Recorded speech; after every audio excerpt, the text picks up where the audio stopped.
Bonjour à tous les amis, j'espère que vous allez bien. Très heureux de vous retrouver en ce dimanche 31 mai pour notre traditionnelle vidéo, évidemment de préparons notre semaine de trading ensemble. Aujourd'hui, on va faire comme d'habitude, on va voir un peu les indices, on va voir un peu le forex, on va voir quelques actions. Juste avant de commencer, j'ai deux news à vous donner. La première, elle est assez extraordinaire, c'est qu'on lance notre troisième édition du concours de trading qu'on a l'habitude de faire. On fait ça pratiquement tous les ans. Le premier concours, c'était génial, c'était Marc qui avait gagné, qui avait du coup rejoint l'équipe. Là, maintenant, il a décidé de voler de ses propres ailes et de faire autrement et on en est très content.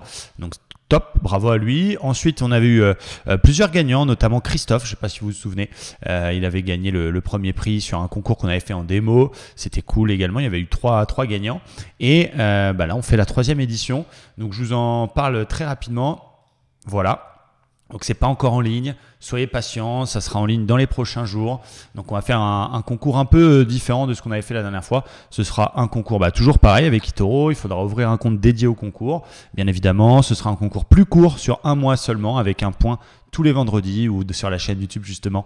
On fera le point sur le classement, on interviewera le premier, le deuxième, essayer de comprendre les trades, pourquoi il a ouvert ça, pourquoi il a fermé ci.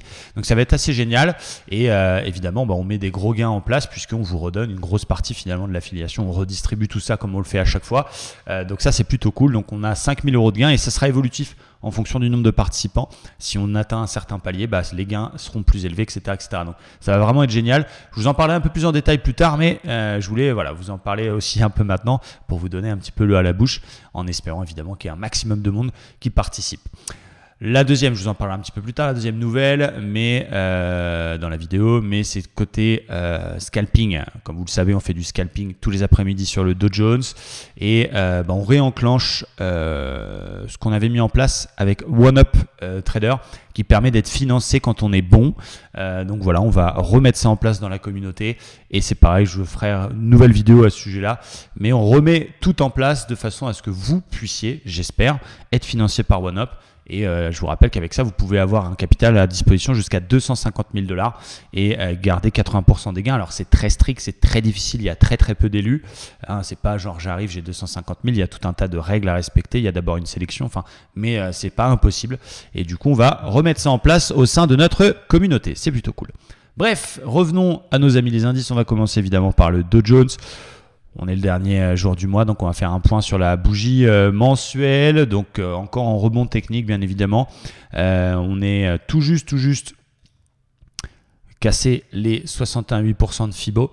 Donc la règle de Fibonacci nous dit que quand on casse les 61,8, on a évidemment 80% de probabilité de tout retracer plutôt que de revenir en arrière. Bon.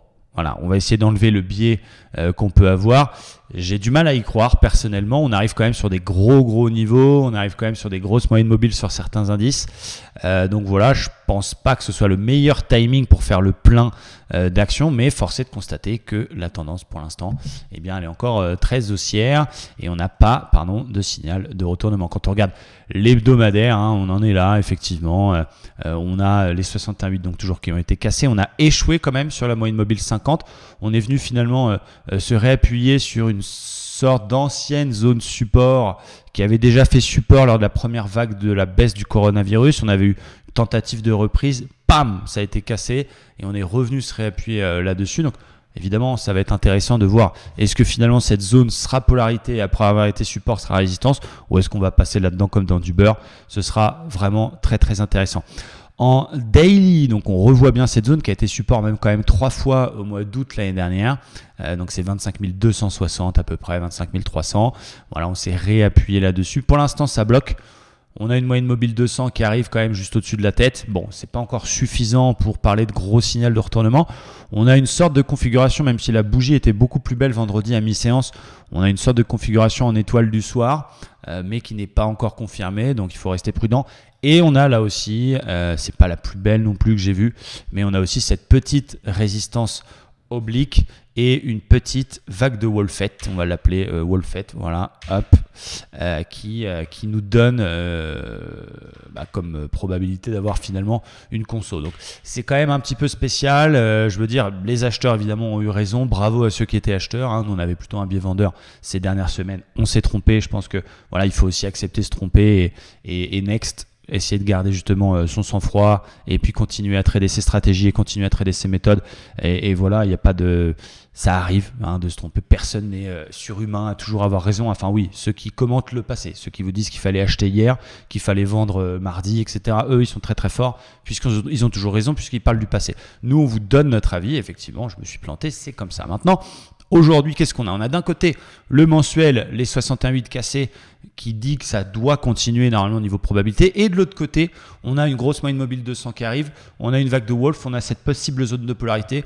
Donc, c'est toujours un petit peu partagé techniquement entre ces différents arguments. Bon, on va le dire clairement, désolé, c'est dimanche, j'ai un peu du mal. Il n'y a pas vraiment encore de gros signaux de retournement. C'est toujours un peu prématuré d'essayer de vendre sur ces niveaux-là. Mais vous savez à quel point j'aime les vagues de Wolf.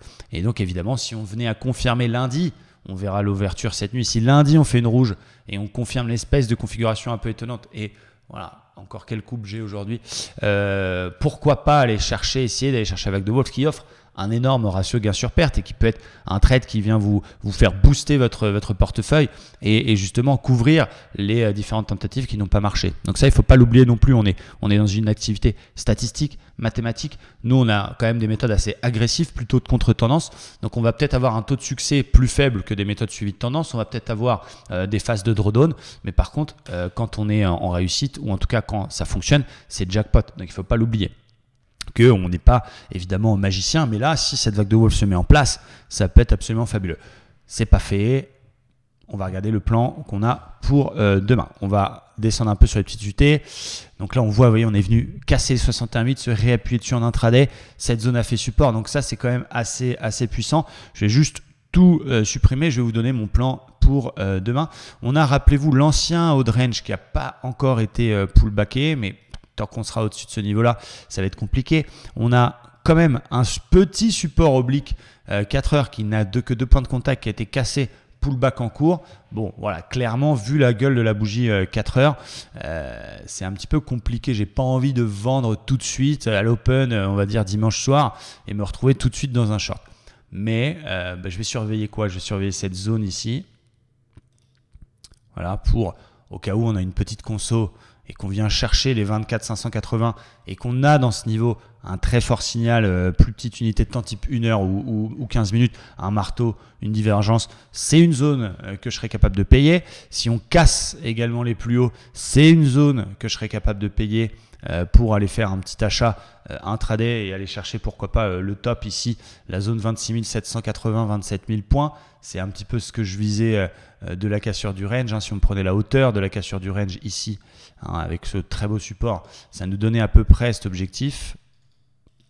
Si je dis pas de bêtises, voilà, un tout petit peu moins, mais voilà. Donc c'est ce que je vais surveiller demain. Encore une fois, pas de biais, c'est difficile de payer, d'appuyer mois pour mois sur le bouton achat vu le contexte, mais voilà, il faut quand même se rendre à l'évidence. Donc si on casse les plus hauts, qu'on vient se réappuyer dans cette zone-là avec un signal de retournement, là, je serais capable tout de même d'acheter malgré la vague de Wolf Daily parce que ça veut dire qu'on l'invalide et qu'on va aller chercher au moins cette zone ici. C'est une probabilité, c'est un scénario.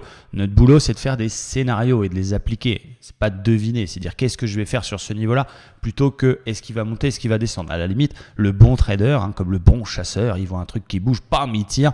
Le bon trader, c'est pareil. Il n'a pas de biais, c'est pas toujours facile. Il se connaît, il sait tracer ses zones et il sait intervenir dans ces niveaux. Donc, c'est ce qu'on va faire. Après, on n'est pas à l'abri, encore une fois, que la wall se déclenche et d'avoir un beau signal de retournement. Alors, qu'est-ce qu'on va surveiller comme signal de retournement? Là, pour l'instant, si jamais on a une hausse à l'open et qu'on fait un échec de franchissement des plus hauts et que là-dedans, on a une divergence ou un truc comme ça sur une plus petite unité de temps, pourquoi pas? Et si jamais on réenfonce le précédent plus bas, peut-être pour un petit scalp intraday qu'on fera demain après-midi. Si voilà, on ouvre à peu près au prix ou un petit peu en baisse ou un petit peu en hausse, on stagne un peu et poum, d'un seul coup, on vient péter en clôture le précédent plus bas en clôture 1 heure ou 15 minutes en attendant une confirmation. Là, on peut peut-être aller au moins chercher cette zone 24 700 pour faire vraiment un tout petit scalp intraday, toute petite vente pour aller chercher la zone. Et puis, soit la zone tient, effectivement, on a le fameux signal qu'on a vu tout à l'heure, on coupe, reverse, on paye, soit finalement ça réenfonce la zone et on va utiliser nos gains latents pour financer un renfort pour pourquoi pas aller un petit peu plus bas, chercher cette zone ici ou carrément le support ancien bas de range. Donc voilà comment moi je vais agir demain. Je vais essayer dans la mesure du possible d'appliquer ce plan, voilà, de payer si on casse les plus hauts, de payer si on va corriger directement jusqu'à 24 700 sur signal. Et pour les plus courageux, de tenter le petit scalp, cassure des 25 120, on va chercher les 24 700. Et puis donc le reverse si ça tient, le renfort si ça pète. Donc là, vous avez vraiment tout mon plan et ça, c'est ce qu'on fait tous les matins en live et tous les après-midi évidemment en direct, en tradant évidemment avec nos fonds et des comptes réels. Donc voilà pour le dos. Donc c'est peut-être un petit peu compliqué pour vous, en tout cas pour ceux qui débutent, mais voilà. Du côté du DAX, bon, je viens de vous spoiler, c'est pas très grave. On a également quasiment la même configuration, c'est-à-dire la moyenne mobile 200 qui est juste au-dessus de la tronche, le range qui a été pété, qui n'a pas encore fait son objectif, les gaps qui ont été comblés et dépassés. La théorie nous disait qu'on puisse aller chercher les 12 200 points, la moyenne mobile 200 justement, qui était la hauteur du range reporté. Bon, là on est quand même en train de faire là aussi une configuration un petit peu spéciale, ce qu'on appelle une étoile du soir. Il y a un très beau gap entre guillemets, enfin vous voyez le petit gap entre la 1, la 2, la 2, la 3. Donc ça effectivement c'est à surveiller, c'est à confirmer, c'est pas encore confirmé. Donc là aussi il faudra attendre la bougie de lundi, mais pour une approche plutôt swing, je ferai attention à pas rentrer en achat sur ces niveaux-là si je suis pas dedans. On fait attention, encore une fois, pas trop se charger en action parce que c'est pas à la fin du bal qu'il faut. C'était au début qu'il fallait, c'était sur l'avalement, confirmer qu'il fallait bourrer en action. C'est pas maintenant, donc on fait vraiment très attention. Mais voilà, on surveille ça parce que c'est vraiment un signal intéressant qui n'est pas encore confirmé.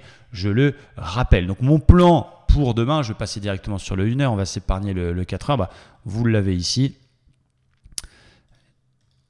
Hop, c'était le plan de vendredi qui finalement est toujours d'actualité. On voit un magnifique support qui est peut-être un peu plus joli en H4.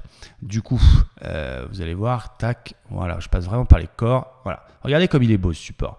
Je ne triche pas, je passe vraiment par toutes les clôtures. Il est juste parfait ce support-là. Donc tant que ce support tient, on ne va pas s'amuser à shorter de nouveau le DAX. C'est normal, on a un support sous les fesses, on ne va pas shorter sur un support. On est même censé payer ce support. Regardez, en plus, on fait un avalement confirmé. Mais de l'autre côté, tu as la force de la peut-être étoile du soir qui tient en daily, enfin qui est là et qui peut nous dire wow, calmez-vous. Donc, mon plan pour le DAX pour demain, ça va être, tant que ce support tient, chercher effectivement plutôt à payer. Est-ce qu'on va payer dès l'open parce qu'on a cassé la petite espèce de petit biseau de conso? Ça pourrait se tenter ce genre de configuration si tu es en intraday, mais là on va pas, voilà, on ne sait pas encore comment ça va se passer au niveau de l'ouverture, la réaction du marché par rapport au propos de Trump, etc. Donc je vais attendre la clôture et la cassure des plus hauts précédents. Donc on casse les 11 840, je vais acheter le DAX pour aller chercher 12 200.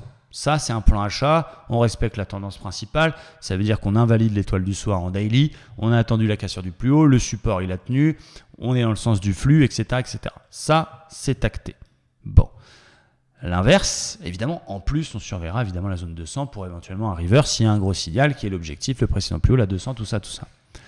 À l'inverse, on ouvre je ne sais pas comment, on n'arrive pas à casser les plus hauts, bim, on pète ce support. On attend évidemment une clôture 1 heure pour valider que le support soit cassé, puisque comme ici, on peut attaquer et finalement sauver.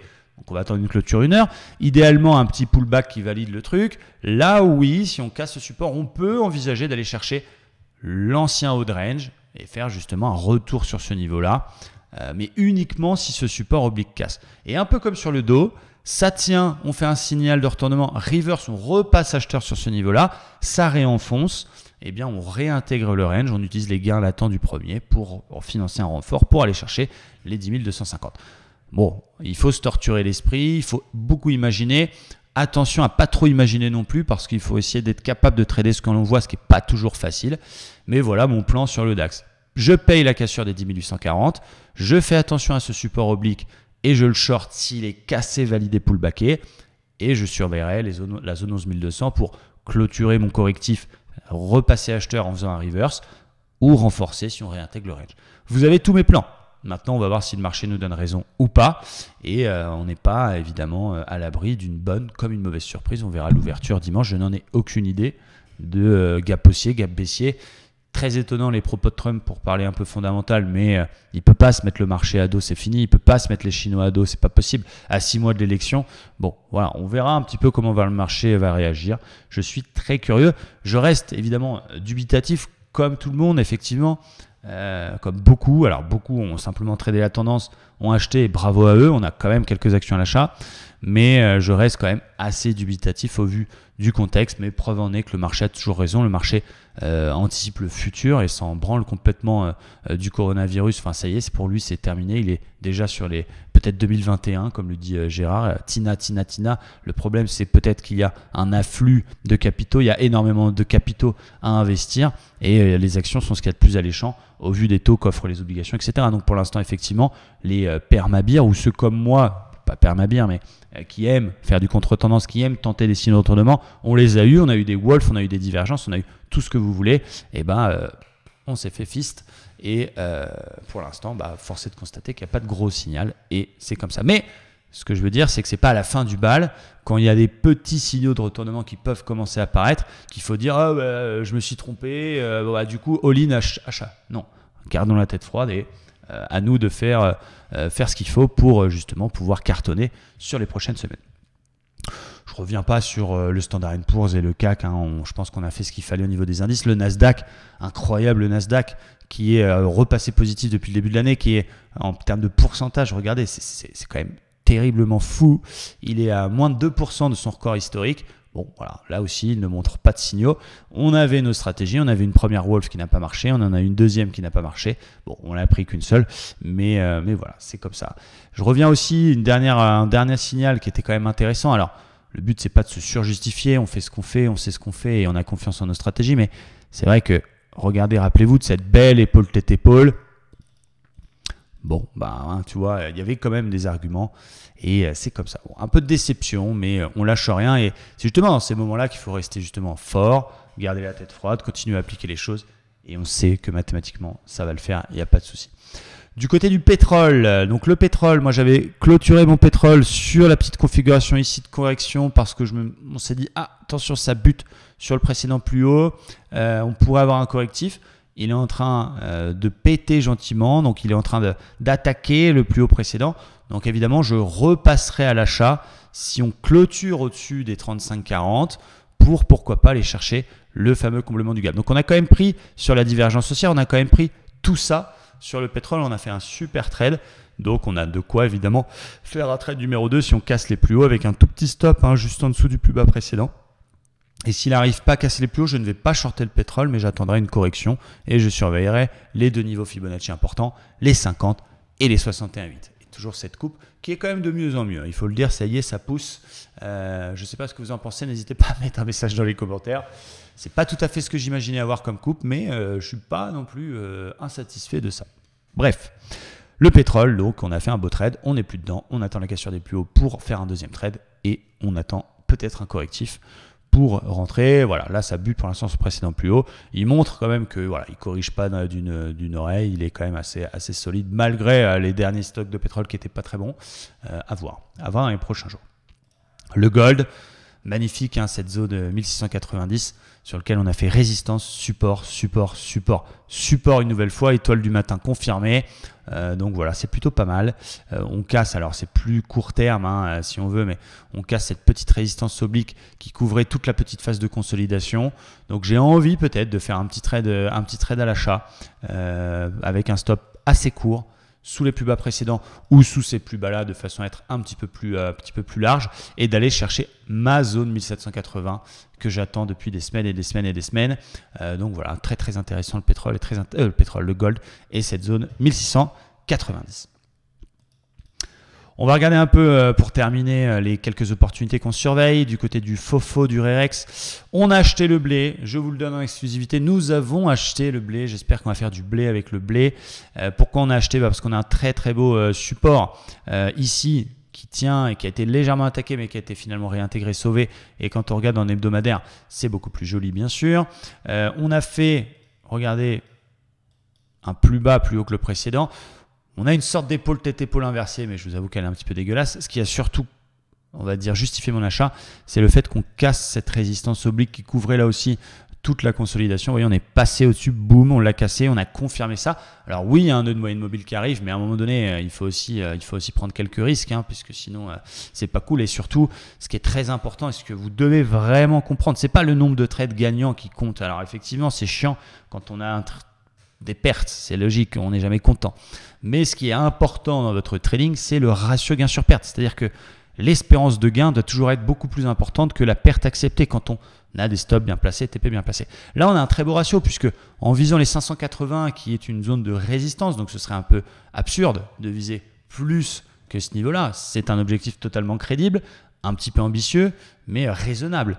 Et un stop sous le précédent plus bas, vous avez vu le ratio, on a une petite perte. Nous, on a acheté à la clôture de la bougie de jeudi, on a une petite perte par rapport à l'énorme gain potentiel. Évidemment, à condition de tenir son trade jusqu'au bout, etc., etc., etc. Ça, c'est encore une autre histoire. Mais là, c'est magnifique. Je ne sais pas, à vue de nez, 2,18, je dirais même un petit peu plus parce que, enfin un peu moins du coup maintenant à cause de la bougie de vendredi, mais on a un super ratio. Et donc, évidemment, c'est très intéressant. Et c'est encore intéressant, je pense, pour vous de se positionner sur le blé. À vous de prendre votre décision. L'euro-dollar qui est sorti de ce range, dommage, on attendait un petit pullback pour rattraper les indices 1,0980. Bon, il est parti comme une balle, bravo, magnifique. La NZD yen, là aussi, on a cassé le range, là aussi, j'attends un pullback. Ça, c'est quoi? C'est le souci du détail, c'est le souci du ratio, justement. C'est pas de rentrer sur une accélération, c'est de se dire, bon, je suis prêt à louper le train, mais j'attends un pullback de façon à affiner au maximum mon point d'entrée, de façon à être le plus méticuleux possible. Bon, il n'est pas venu le pullback à son regret. Il y aura le marché, il sera là la semaine prochaine, il sera là demain. Il y aura d'autres opportunités. Plutôt que de rentrer, oh, je suis pas dedans, il y en a qui se gavent, je suis pas dedans. Non, ça marche pas. La UDCAD, on est dans une belle zone de polarité, support, résistance, mais j'ai pas encore de signaux de retournement. L'USD4 qui peut nous faire un pullback, je surveille cette zone ici qui a été cassée, cette zone support, 1, 2, 3. Donc je fais attention au pullback pour éventuellement la travailler. Et le gold, on l'a surveillé. On a d'autres positions Forex, l'euro-dollar, non, on n'est pas dedans. Attendez, Forex position, il est là. On a de l'euro-AUD qui est toujours sur sa zone de polarité.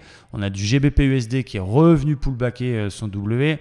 Et on a de l'euro-NZD qui est quand même magnifique dans cette zone également de polarité en train de nous faire un W. Du côté des actions, quelques opportunités que je suis. Donc, il y a Carrefour qui reste quand même très très alléchante, même si je reviens sur ce que je vous ai dit en début de vidéo. Attention, si les indices se mettent à corriger, ce n'est pas le moment de se gaver, de rentrer à l'achat de ouf. Ou en tout cas, si vous êtes à l'achat sur certaines actions, protégez vos gains avec des stop break-even, etc., etc.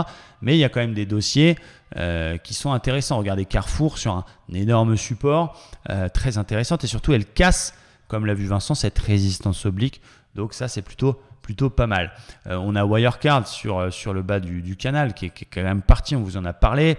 On a quoi d'autre qui est plutôt pas mal? Alors, on a Société Générale, mais on a une belle divergence hebdomadaire. Ça, c'est très intéressant, qui est confirmé. On a cassé le bruit. Donc, selon la méthode, on est censé acheter à l'ouverture lundi Société Générale.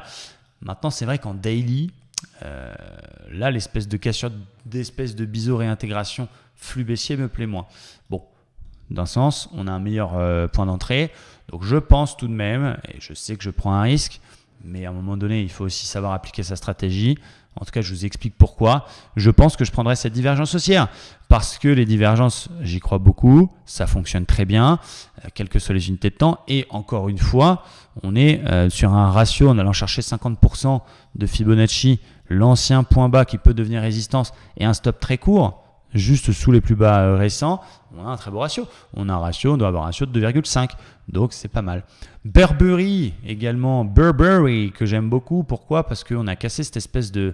Alors, on ne peut pas vraiment parler de W. En tout cas, on a passé cette espèce de résistance. Ces deux précédents plus bas, même 3 fois. On avait tenté 1, 2, 3. Puis finalement, non. On a cassé ça et on vient se réappuyer dessus. Donc, c'est un pullback. Attention quand même. Moi, je vais attendre une bougie supplémentaire. Pourquoi? Parce qu'on est en train de faire, on a fait un harami. Un harami qui est une figure quand même de retournement. Donc, soit lundi, effectivement, on fait une verte et ça prouve que c'était un pullback. Et donc, let's go, je vais chercher l'objectif d'HSBC qui est autour des 1900 pounds. Soit on confirme le harami, on fait une rouge et on réintègre, on repasse sous la résistance et donc j'oublie Burberry. Donc là, la session de lundi va être extrêmement importante.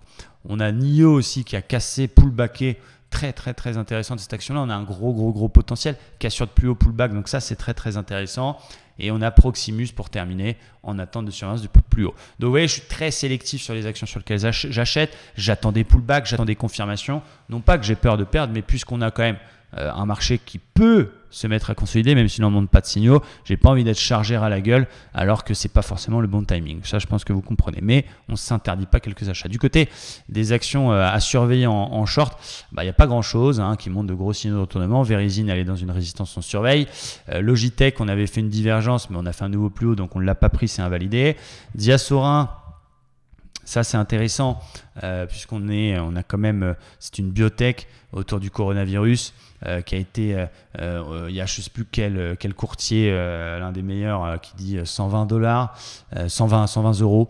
Bon, pour l'instant j'avais cette belle étoile du soir, boum, grosse correction. Rebond, bon, un peu compliqué, donc je vais pas tout de suite me positionner. Et j'ai TIC-O Capital qui fait une divergence validée. Bon, vous voyez, j'ai pas grand chose à me mettre sous la dent. Il n'y a pas beaucoup de divergence baissière. Il n'y a pas beaucoup d'actions qui sont sur des gros niveaux. On fait attention à pas trop acheter non plus. Et on fait attention à protéger ses gains assez rapidement. Je voulais vous montrer une dernière chose et je remercie effectivement Frédéric pour ça. Frédéric qui nous a développé Screener, voilà, c'est ça, qui nous a développé un screener très intéressant qui nous permet d'aller chercher les avalements, les étoiles du matin, etc. Donc, je vais vous le montrer en direct. Tac. Alors, avalement, on va regarder sur tout le marché français en daily.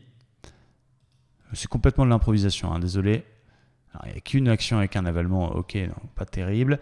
Je vais regarder les éventuelles étoiles du matin. Donc je tiens à le remercier, c'est vraiment génial.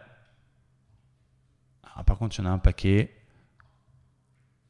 Ouais, bon, il faut filtrer à la main, bien sûr, parce que là, bon. Les avalements, les étoiles. Ah oui, mais je ne vais même pas afficher, je suis bête. Bon, on aura l'occasion d'en reparler. Je suis désolé d'improviser comme ça, mais quoi qu'il en soit, on le met à la disposition de toute la communauté. Donc, tous ceux qui le souhaitent l'auront. On le mettra dans le groupe Telegram, on le mettra dans le groupe Discord. N'oubliez pas, évidemment, pour vous former, pour aller plus loin, pour être à nos côtés tous les lundis matins en live, les 50 heures de vidéo, les guides, les coachings 2 fois par semaine, la vie de Gérard, etc. Vous avez une adresse tout en bas, c'est commencerletrading.com. C'est complètement offert. Et pour aller plus loin, pour être avec nous sur nos écrans toute la journée, avoir nos trades, etc. C'est Livestream Trader, donc toujours ces deux services qui sont à votre disposition. Une formation complète offerte qui vous donne déjà d'excellentes bases et un service de live trading qui est déjà à disposition de gens qui ont déjà un bon niveau, qui veulent se perfectionner. Je crois que vous avez tout ce qu'il faut pour aller plus loin. J'espère que cette vidéo vous a plu. Elle est peut-être un petit peu décousue par rapport à l'habitude. En tout cas, voilà, c'est un format qui me plaît. Et n'oubliez pas que le marché a toujours raison. Restez extrêmement prudent. Et je vous dis à demain sur les graphiques. Merci à tous. Bon dimanche. Ciao, bye bye.